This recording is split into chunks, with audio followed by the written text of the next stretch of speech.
The Fringe Nebula was not one place. It was 1,000 places, all of them bad. Cole had known that going in. He had run cargo along the edges of the Fringe twice before. Quick jobs, in and out, never deeper than the first ring of stations. But the coordinates the ambassador gave him pointed deep into the interior, past the pirate trade lanes, past the contested zones, into the part of the Fringe where even the criminals watched their backs. The Dusty Halo was not built for this kind of work. She was a mid-class freight hauler, 60 tons of welded hull plates, a drive engine that ran hot, and a cockpit that smelled permanently of engine coolant and old coffee. She had no weapon system, no shields worth mentioning, and a sensor array that Cole had rebuilt himself from salvaged parts. She was, by every reasonable measure, the wrong ship for the job. But she was the ship Cole had, and Cole had learned a long time ago to work with what he was given. He started at the debris field, where the convoy had been destroyed. He spent 2 days scanning wreckage, collecting data fragments, and mapping the attack pattern. The ambush had been professional, military-grade. Whoever planned it had known the convoy route, its speed, and its escort strength. That meant inside information. That meant the attackers were not random pirates. They were organized. Cole pulled a partial transponder signal from a piece of wreckage and traced it to a Kethrani manufacturing code. The Kethrani were a reptilian species that operated across the Fringe, mostly in weapons trade and slaving. They were known for being efficient, territorial, and extremely violent. He followed the trail. Over the next 3 weeks, Cole moved from station to station, outpost to outpost, trading information the way other people traded currency. He bought drinks for dock workers. He played cards with smugglers and lost on purpose so they would keep talking. He bribed a fuel depot operator with half his remaining credits to look at shipping manifests that were supposed to be sealed. Piece by piece, a picture formed. A Kethrani warlord named Drosk had ordered the convoy attack specifically to capture Selara. The Valerie princess, with her royal bloodline and her bioluminescent skin, was worth more than the rest of the convoy's cargo combined. Drosk ran an operation that captured rare alien species and sold them to private collectors. Wealthy individuals across the galaxy who kept living beings in cages the way others kept art on their walls. Selara had been moved through 3 different holding facilities in the weeks since her capture. The most recent whisper placed her on a desolate moon called Vec 4, deep in Kethrani-controlled territory. Drosk's main compound was there. So were roughly 200 armed guards. Cole sat in the cockpit of the Dusty Halo, staring at the navigation chart, and did the math. 200 guards, 1 human. No backup, no weapons beyond his sidearm and a combat knife he had carried since his Marine days. The math was terrible. He went anyway. Vec 4 was a gray, lifeless rock orbiting a dying star. The compound sat in a crater basin, a sprawl of reinforced buildings and landing pads surrounded by sensor towers and patrol routes. Cole landed the Dusty Halo in a canyon 6 kilometers out and approached on foot, carrying a pack with breaching charges, a medkit, and enough ration bars to last 2 days. He spent the first day watching. He mapped the guard rotations, the sensor blind spots, and the fuel depot on the eastern side of the compound. He noted that the patrols changed shift every 8 hours, and that there was a 4-minute window during the changeover when the eastern perimeter was undermanned. On the second night, he moved. Cole entered through a ventilation shaft on the eastern wall, dropping into a maintenance corridor that ran beneath the main facility. The corridor was dark, narrow, and smelled like chemical waste. He moved through it slowly, following the layout he had memorized from intercepted building scans he had bought from a smuggler 3 stations back. He found the holding cells on the lowest level. There were 6 cells, each containing a different species. Most of the captives were sedated, their eyes dull, their bodies thin. One cell at the far end was different. It was larger, reinforced with energy barriers, and lit from within by a faint, flickering blue glow. Saylara. She was sitting on the floor of the cell, her knees drawn up to her chest. Her skin, which should have been bright with Veilari bioluminescence, was dim, barely visible, like a candle about to go out. She had bruises on her arms. Her clothes were torn. She looked up when she heard footsteps, and her eyes went wide with fear. Cole crouched in front of the energy barrier. He had never seen a Veilari in person before. He had not expected her to look so young. "My name is Cole," he said quietly. "Your mother sent me. We are leaving." Saylara stared at him. She had never seen a human before either. He was shorter than any Veilari, dense and compact, with dull skin that produced no light at all. He looked like something that had been carved out of stone and then dropped a few times. "You are alone," she whispered. "Yes." "That is insane." "Probably," Cole said. He pulled a breaching charge from his pack and attached it to the barrier generator on the side of the cell. "Cover your ears." The charge blew the generator apart. The energy barrier dropped. Alarms began screaming across the compound. Cole pulled off his jacket and wrapped it around Saylara's shoulders. She flinched at his touch, but did not pull away. He helped her to her feet and moved toward the corridor. They made it halfway to the eastern exit before the first guards found them. 3 Kethrani soldiers came around a corner, weapons raised. Cole put himself between them and Saylara, drew his sidearm, and fired 3 times. 2 went down. The third dove behind a support column and opened fire. A plasma bolt grazed Cole's left arm, burning through his sleeve and into the skin beneath. He did not stop. He advanced on the column, kicked the guard's weapon aside, and dropped him with a single strike to the throat. Saylara watched from behind a doorframe, her dim glow flickering with terror. She had seen Veilari soldiers fight, elegant, precise, controlled. This was nothing like that. This was brutal and raw and terrifying in a way she could not describe. More guards came. Cole fought through every one of them. He took a plasma burn across his back on the second level. A Kethrani guard twice his size slammed him into a wall, hard enough to crack the plating. And Cole got back up and kept moving. He bled from cuts on his face, his arms, his ribs. His breathing was ragged. His left eye was swelling shut. And still, he did not stop. Cole had rigged it with charges during his first night of observation, a backup plan in case things went wrong. Things had gone very wrong. He triggered the charges remotely, and the depot erupted in a column of fire that lit up the crater basin and threw the entire compound into chaos. In the confusion, Cole carried Saylara the last 2 kilometers to the canyon where the dusty halo was waiting. He set her in the co-pilot seat, strapped her in, and launched the ship before the Kethrani could scramble their fighters. The dusty halo screamed out of Vec 4's atmosphere and hit the jump point with 6 seconds to spare before 2 Kethrani gunships reached firing range. They made it into hyperspace. The cockpit was quiet, except for the hum of the drive, and Cole's uneven breathing. He was leaning against the console, one hand pressed against the plasma burn on his back, the other gripping the edge of the pilot seat to stay upright. Saylara sat in silence for a long time, watching him.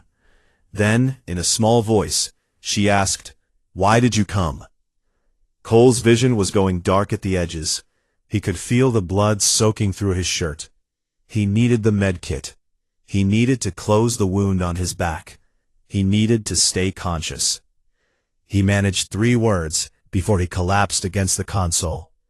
Someone had to.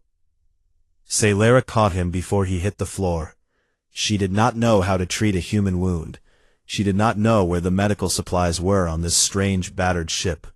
But she held on to him and kept his head from striking the metal deck, and her glow, for the first time in weeks, burned just a little bit brighter. Cole woke up on the floor of the cockpit, with a Velari princess sitting cross-legged beside him, holding a tube of wound sealant she had clearly never used before. His back felt like it was on fire.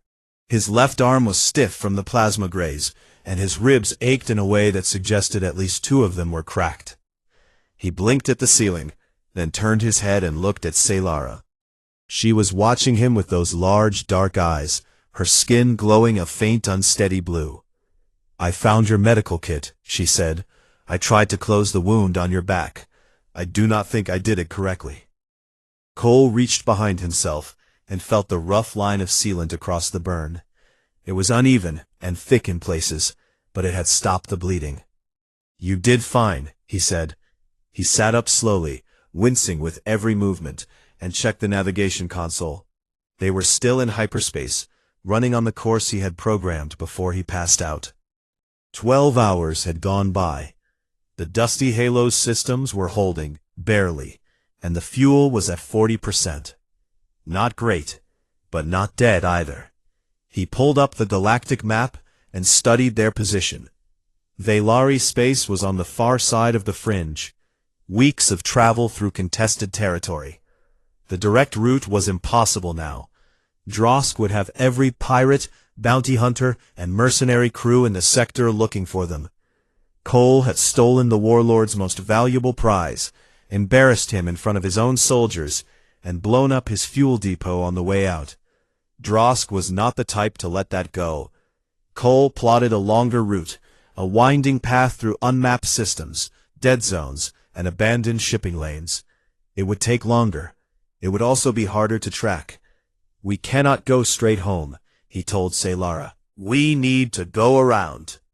"How long?" "Depends on how many people try to kill us along the way." Saylara did not find this reassuring. The first few days settled into a strange routine. Cole flew the ship, repaired what needed repairing, and rationed their food and water with the careful discipline of someone who had been hungry before. Saylara stayed mostly in the co-pilot seat, quiet and watchful. She did not talk much at first. She had spent weeks in a cage, surrounded by captors who did not see her as a person, and the shift from prisoner to passenger had left her wary.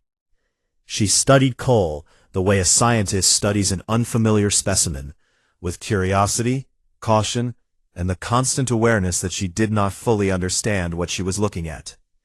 Humans were not well regarded in the galaxy.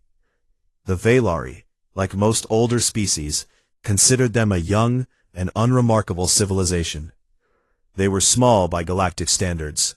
They had no bioluminescence, no natural armor, no telepathy, no venom, no ability to survive in vacuum or breathe underwater.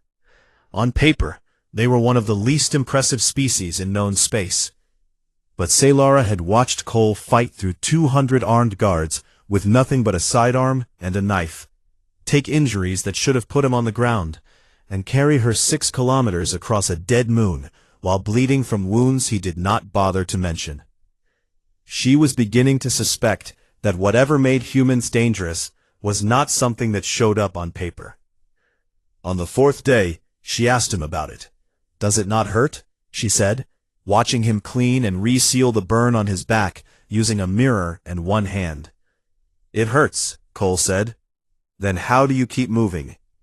He thought about that for a moment. Hurting and stopping are two different things. You can do one without doing the other.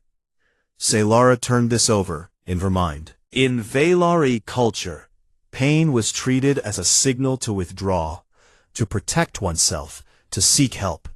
The idea that someone could simply acknowledge pain and then choose to continue operating through it was difficult for her to process. Not because she doubted it. She had seen the proof. But because it suggested something about humans that she had not been taught. They were not strong because they did not feel pain. They were strong because they felt it and kept going anyway. As the days passed, the silence between them softened into conversation. Saylara told Cole about Valith, the forests that glowed at night with the light of millions of Valari, the singing halls where music was performed not with instruments, but with shifts in bioluminescence, the way the two moons cast double shadows across the palace gardens. She told him about her mother, who was fierce and gentle in equal measure. She told him about her sisters, who had tried to talk her out of joining the convoy, and who were probably furious with her for not listening. Cole listened. He was not a man who talked much, but he was a man who listened well, and Saylara found that she did not mind filling the silence. In return, he told her about Earth, not the version the galaxy knew, the young planet, the newcomers, the species still learning to walk among the stars. He told her about the version he knew, oceans that stretched beyond sight, mountains that touched the clouds, cities that never slept, and small towns where everyone knew your name. He told her about rain, and she was fascinated, because Valith had no rain, only mist. He told her about being a Marine. Not the details, not yet, but the shape of it, the training, the deployments, the feeling of being part of something larger than yourself. And then, on a night when the ship was drifting through an empty system, and the stars outside the viewport were thick and bright, he told her about the mission. It had been a colony evacuation on a border world. Hostile forces were closing in. Cole's unit was tasked with getting the civilians to the extraction ship. But when they got there, the ship was smaller than expected. Not enough room, not enough time. They loaded who they could. Women, children, the elderly, the injured. Cole's commanding officer made the call to launch. There were still people on the ground. Cole could see their faces through the closing hatch. He had followed orders. He had stayed on the ship. And the people there left behind did not survive. Cole did not look at Saylara while he told this story. He looked at the viewport, at the stars, at anything else. His voice was flat and steady, the way voices get when they have rehearsed a memory so many times that the words come out without feeling attached. Saylara was quiet for a long time after he finished. Then she said, "My mother once told me something.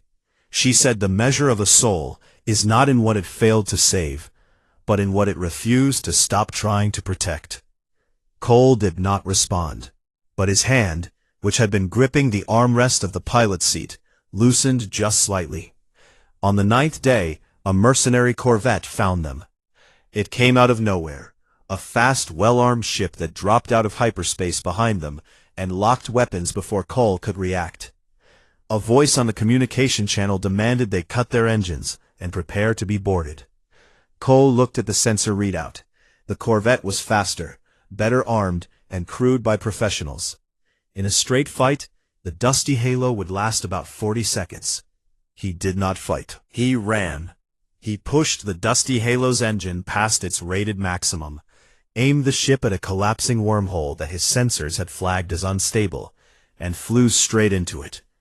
Saylara gripped her seat so hard her fingers left marks in the armrest. The ship shook violently. Warning alarms screamed. The hull groaned with stress. Cole's hands moved across the controls with a calm precision that did not match the situation at all. They came out the other side in one piece. The corvette, which had tried to follow, did not. Saylara stared at him, her glow flashing between blue and bright white, which in Vailari body language meant something between shock and disbelief. "Are all humans like this?" she asked. Cole wiped sweat from his forehead and checked the engine readouts. "No," he said.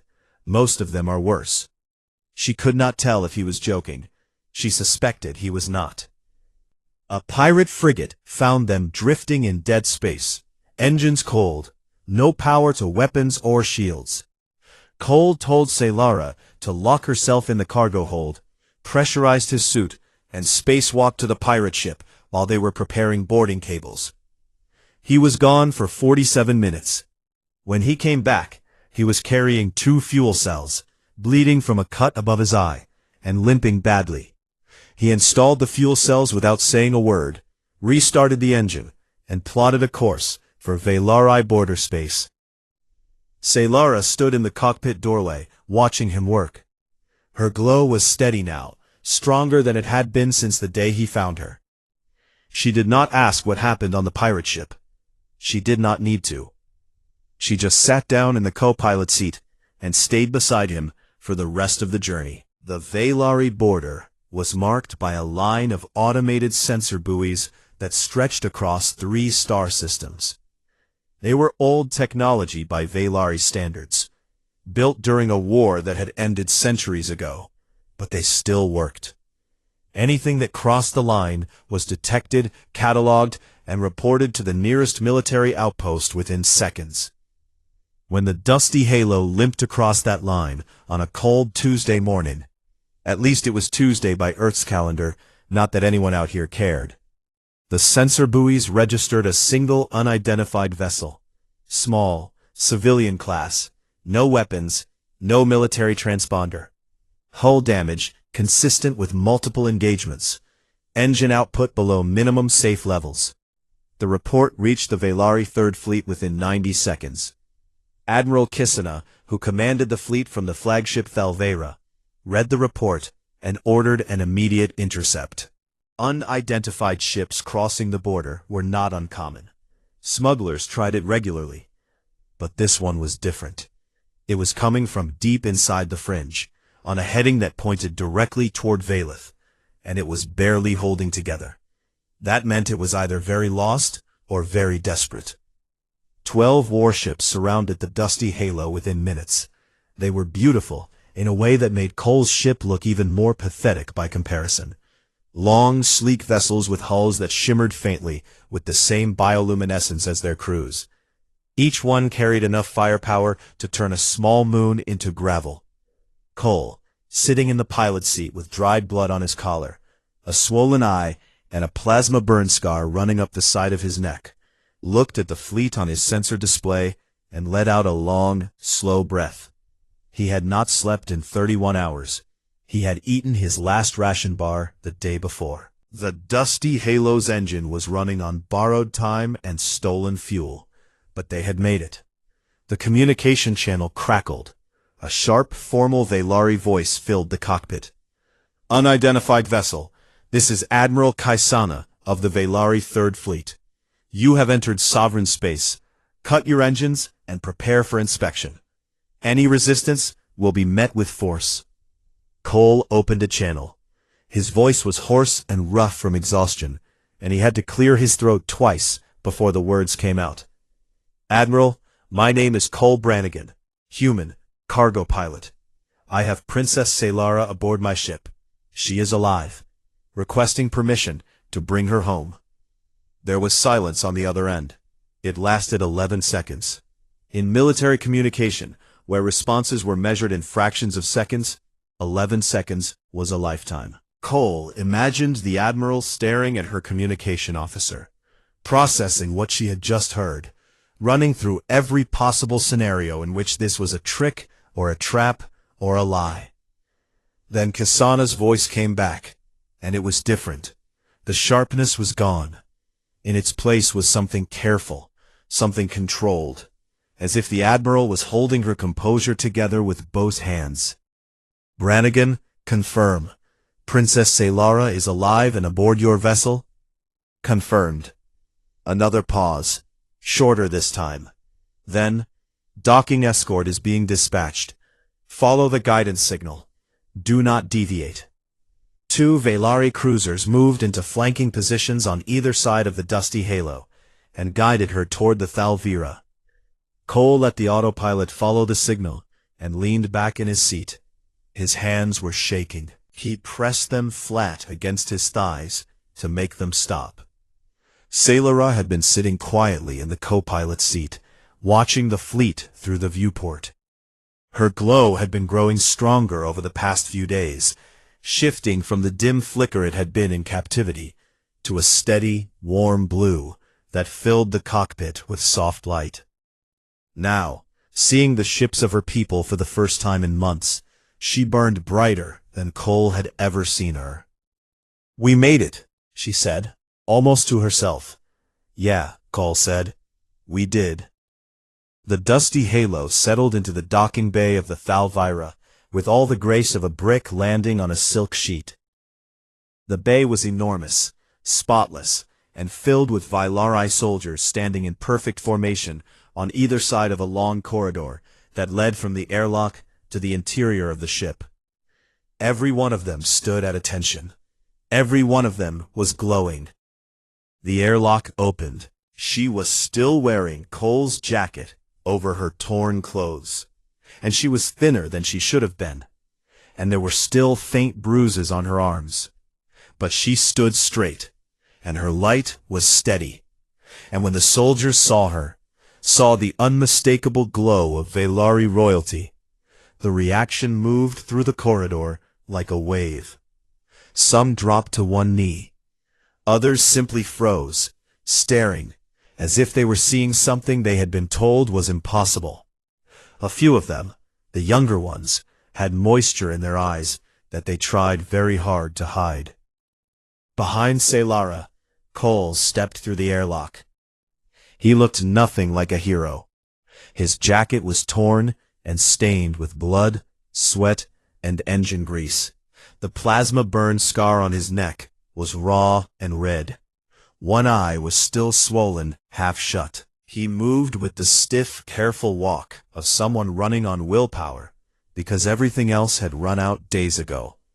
The Vailari soldiers looked at him the way they might look at something they did not have a category for.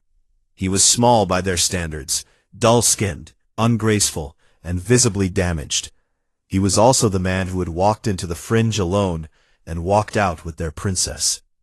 Admiral Kaisana came down the corridor. She was tall even for a Vailari, with sharp features and a glow that was pure white, the color of authority and control. She moved with the precision of someone who had commanded warships for decades and did not waste motion. She stopped in front of Selara first. She looked at the princess for a long moment, then inclined her head, a gesture of respect, not submission. Then she turned to Cole.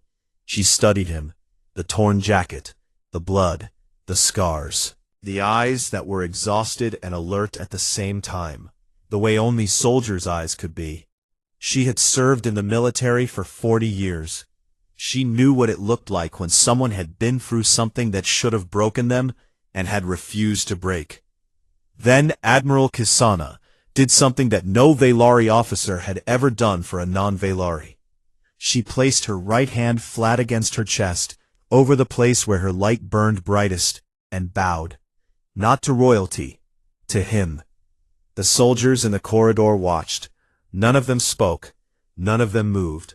But one by one, down the entire length of the corridor, they placed their hands against their chests. A silent acknowledgement, a respect earned, not given. Cole stood there, swaying slightly on his feet, and did not know what to do.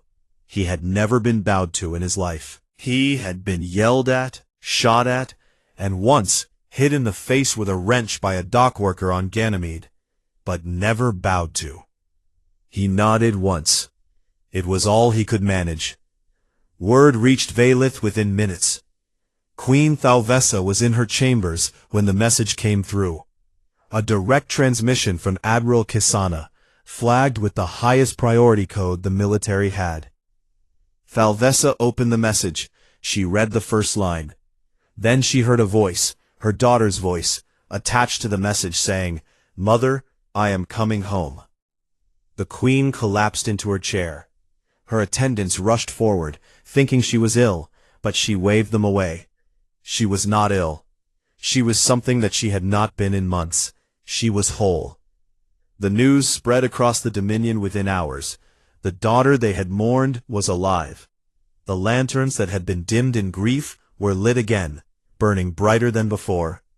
Songs of mourning became songs of celebration. The entire planet glowed. When Cole was brought before the queen in the great hall of the Vailith Palace, he expected formality, a ceremony, perhaps a speech, a payment, and a polite goodbye. Thalvessa walked down from her throne. She crossed the full length of the great hall, past rows of advisors, guards, and nobles who parted before her. She stopped in front of Cole, who was standing in his ruined jacket, with his hands at his sides, looking profoundly uncomfortable. She took his hands. Hers were warm and glowed faintly, with a soft golden light. His were calloused, cut, and rough. She did not speak for a long time.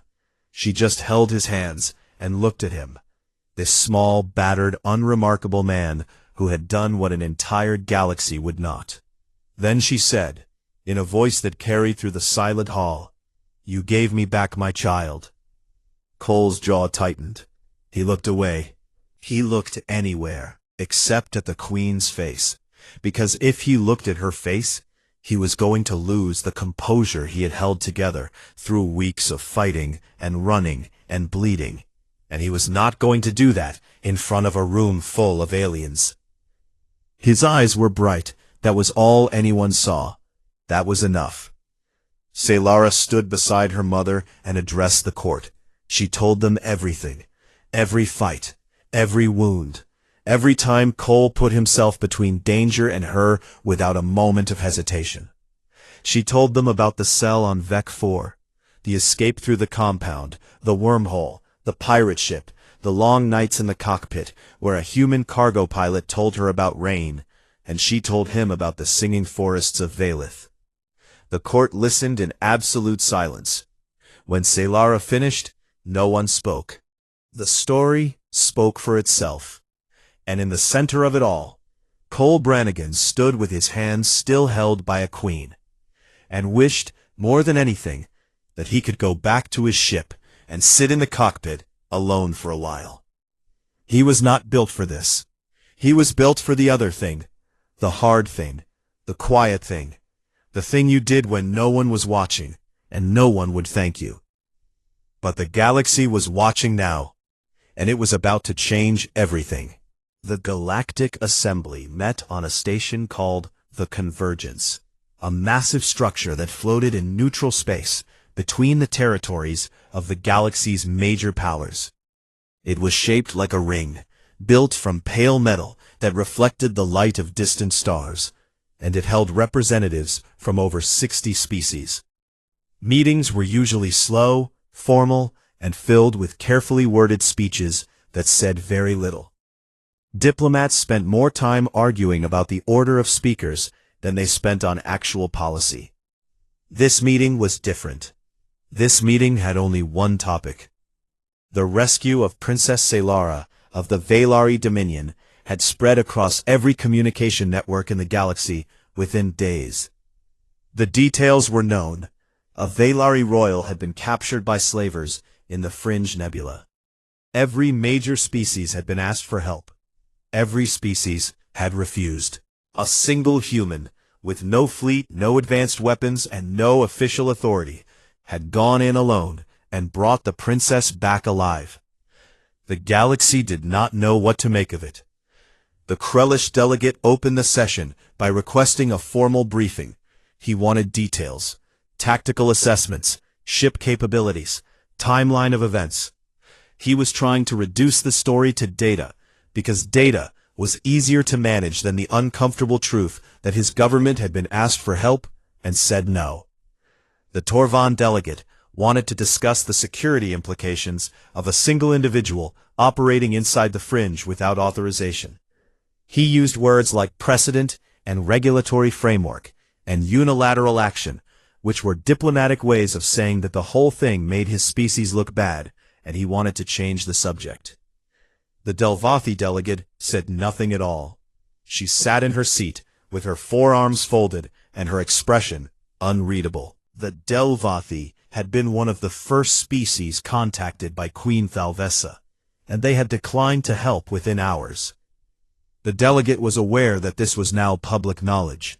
She was not enjoying the session. Then the Valari ambassador stood. His name was Telvar. He was the same ambassador who had been posted at Harker's Drift, the one who had given Cole the coordinates, and filed a report saying, "Do not expect contact." He had requested permission to address the assembly personally, and the Queen had granted it. Telvar stood at the central podium, looked out at the gathered delegates, and took a breath. "Several months ago," he said, "a human walked into my office at a refueling outpost on the edge of known space. He was unremarkable by every standard I had been taught to apply. He was small. His ship was old.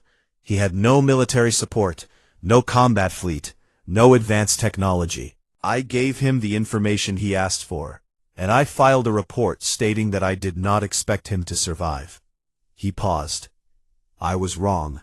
I was wrong about him, and I was wrong about his species.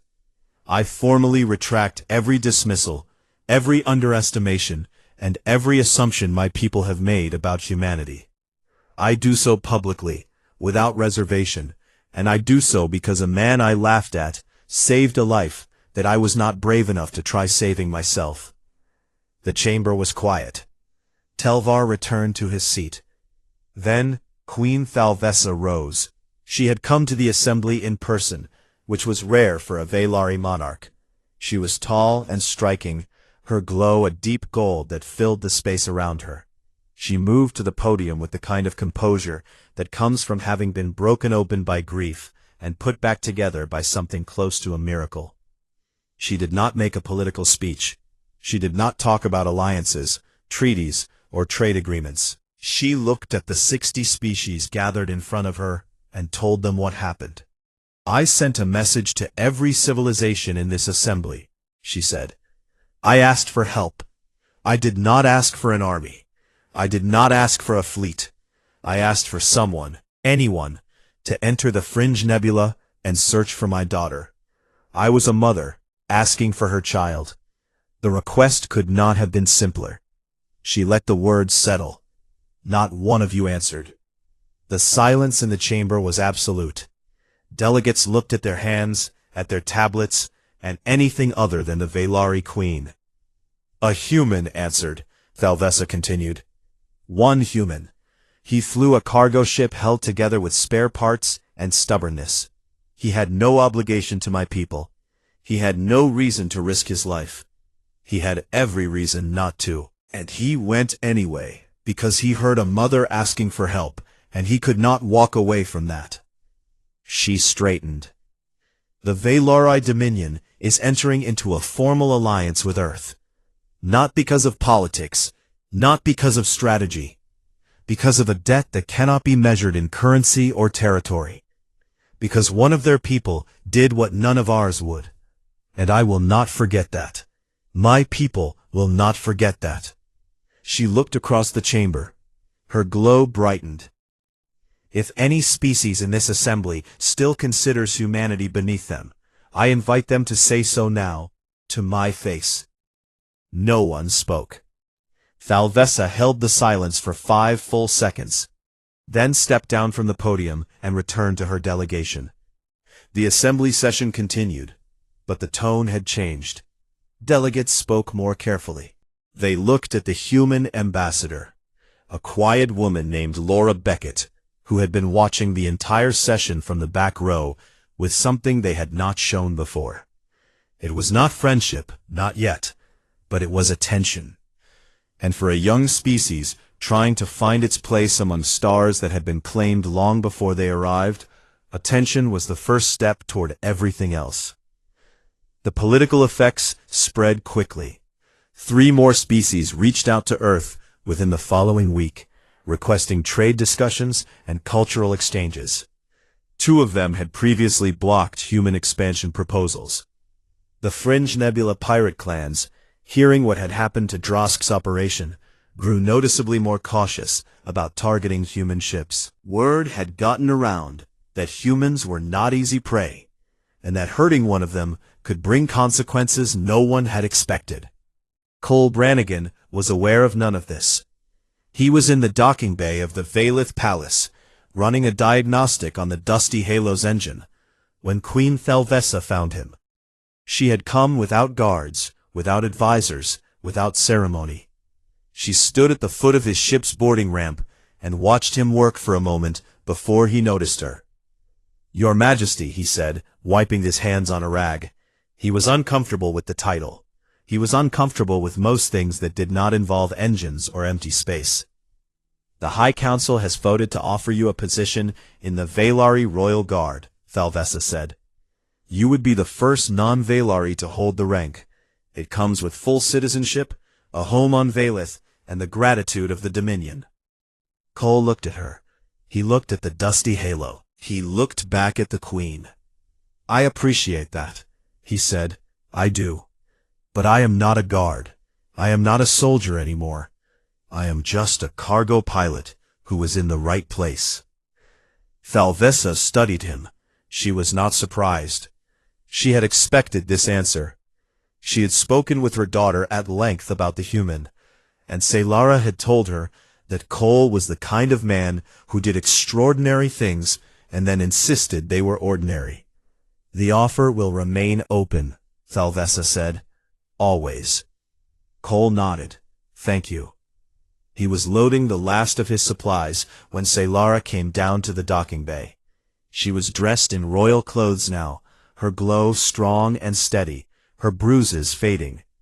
But she walked up to his ship the same way she had walked beside him through the fringe, directly, without hesitation, without pretending to be anything other than who she was. You are leaving, she said. Got a cargo run lined up in the outer reach, Cole said. Nothing exciting. Medical supplies for a mining colony. Selara smiled. That is exactly how I ended up in the fringe. Cole almost laughed. Almost. She reached into a fold of her clothing and pulled out a small object, a crystal about the size of his thumb, that glowed with a soft, warm light. It pulsed gently, like a heartbeat. It was a Valari-like crystal, a piece of the planet itself, carrying the same bioluminescence that ran through every living thing on Valith. So you remember, she said, even in the darkest parts of space, someone out there knows what you did. Cole took the crystal.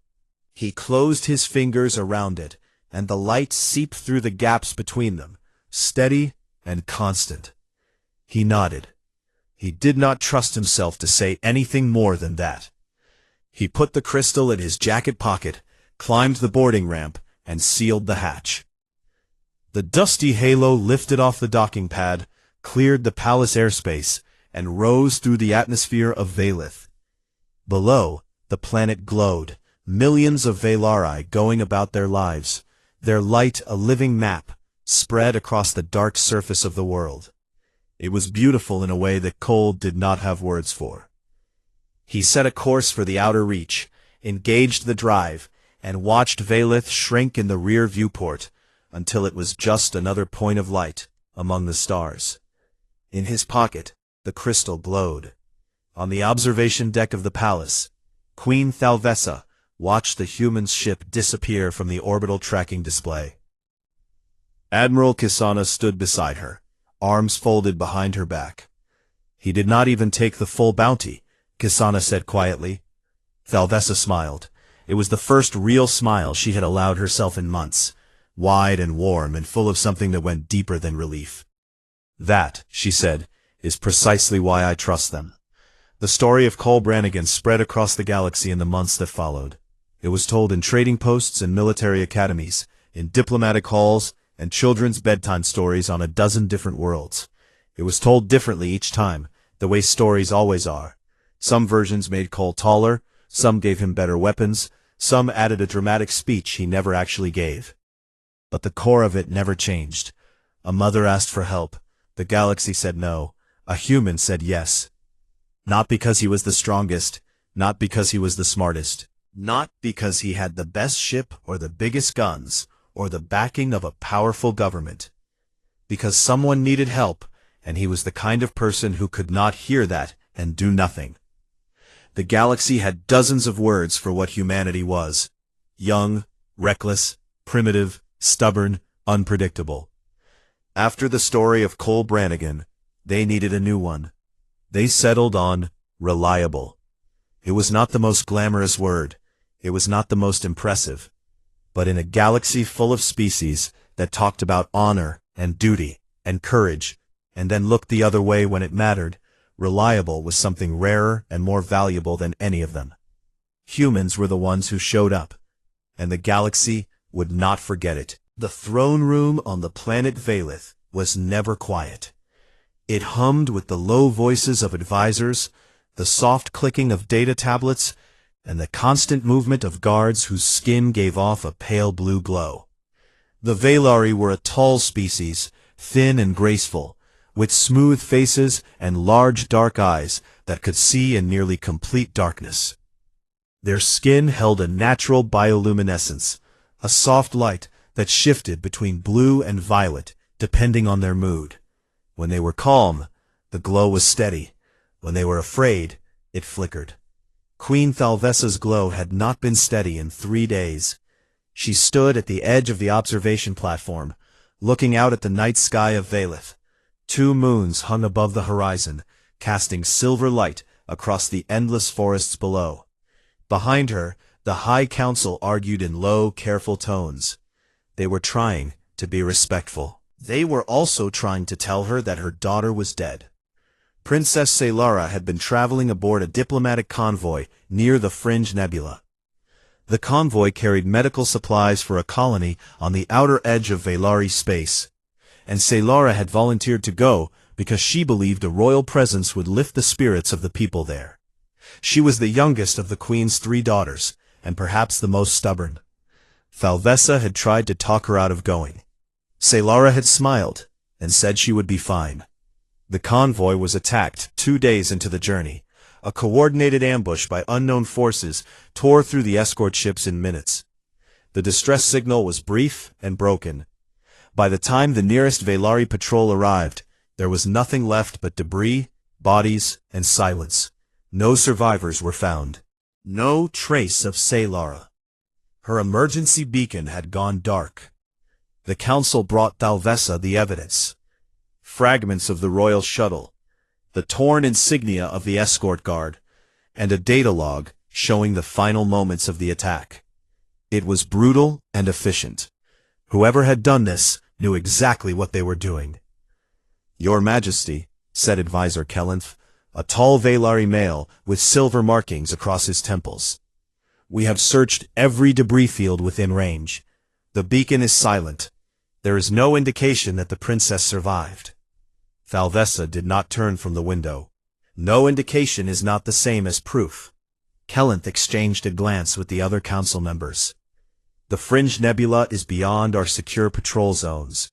We cannot send military forces into that region without risking a wider conflict with the pirate clans. The political cost alone would be—" "I did not ask about politics." Her glow brightened, and the room went still. When a Velari queen's light flared, it meant something very close to rage. "I asked about my daughter." But the council was not wrong, and Thalvessa knew it. The Fringe Nebula was a lawless stretch of space that sat between the territories of several galactic powers. No single government controlled it. It was home to pirate fleets, black market traders, rogue mercenaries, and slaver operations that dealt in every species in the known galaxy. Sending a Velari fleet into the Fringe would be seen as an act of aggression by half a dozen factions, and the Dominion could not afford a war. Not now. Not over one life, no matter whose it was. Thalvessa spent the next 2 months trying everything she could. She dispatched covert search teams, small, fast ships, crewed by volunteers, who slipped into the Fringe and searched station by station, outpost by outpost. 3 teams came back empty. 1 did not come back at all. She offered bounties through back channels. Enormous sums of currency, enough to buy a small moon, posted on every mercenary board and freelance network in the sector. The bounty drew interest, but no results. The Fringe swallowed information the same way it swallowed ships. The mourning rituals began across the Dominion. In Velari culture, when someone was lost and could not be found, their light was considered extinguished. Lanterns were dimmed across every city on Valeth. Songs of grief echoed through the forests at night. The people mourned their princess. And slowly, the council began to speak of naming a new heir. Thalvessa allowed the rituals. She attended the ceremonies. She wore the mourning colors. But she did not believe her daughter was dead. She could not explain it. There was no logic to it, no evidence. Just a feeling deep in her chest, in the place where her light burned brightest, that told her Celara was still out there somewhere, waiting. As a final act, she sent a message to the Galactic Assembly, a formal request broadcast to every species with a seat at the table. She asked for help. She asked for anyone willing to enter the fringe and search for her daughter. The message was received by over 40 species. Not one responded. The Krelish said the fringe was too dangerous. The Torvans said it was not their concern. The Delvathi said they were sorry, but could not risk their ships. One by one, every species in the galaxy heard a mother's plea and turned away. The message also reached a refueling outpost on the edge of mapped space, a grimy station called Harker's Drift, where a human cargo hauler named Cole Brannigan was sitting in a bar, nursing a drink he could barely afford, and staring at the bounty board on the wall. Cole was not an impressive man by any standard the galaxy would recognize. He was 38 years old, average height, broad in the shoulders, with short dark hair, and a face that looked like it had been used as a punching bag more than once. He wore a faded jacket with no insignia, and boots that had been repaired so many times they were more patch than original material. He was a former Earth military marine, discharged after a mission that went sideways in a way he did not talk about. And he had spent the last 4 years hauling cargo across the outer systems in a ship called the Dusty Halo, a beat-up freighter that flew only because Cole refused to let it stop. He was also deeply in debt to 3 different outpost lenders, behind on his docking fees, and about 2 weeks away from losing his ship entirely. He read the bounty notice twice. Then he read the Queen's message beneath it, the raw, unedited version that had been broadcast across the galaxy. It was not a political document. It was not a diplomatic request. It was a mother asking anyone who would listen to bring her child home. Cole set down his drink. He sat there for a long time, staring at the screen. Then he stood up, walked to the Velari trade office at the end of the station corridor, and told the ambassador he was accepting the job. The ambassador, a tall Velari male with a permanent expression of mild disdain, looked Cole up and down. He looked at Cole's ship registration. He looked at Cole's species designation, human, Earth origin, Class C clearance. "You are joking," the ambassador said. "I need the last known coordinates of the convoy," Cole replied. "You are one human in a cargo ship with no weapons escort, no military backing, and no experience in the fringe." "Coordinates," Cole said again, not because he believed Cole would succeed, but because he had been ordered to give the information to anyone who asked, and no one else had. Cole walked back to his ship, entered the coordinates into the navigation system, and jumped into the Fringe Nebula. Behind him, the ambassador filed a brief report to the Velari High Command. It read, "One human accepted the bounty. Cargo pilot. No combat rating. Do not expect contact." He was wrong about all of it.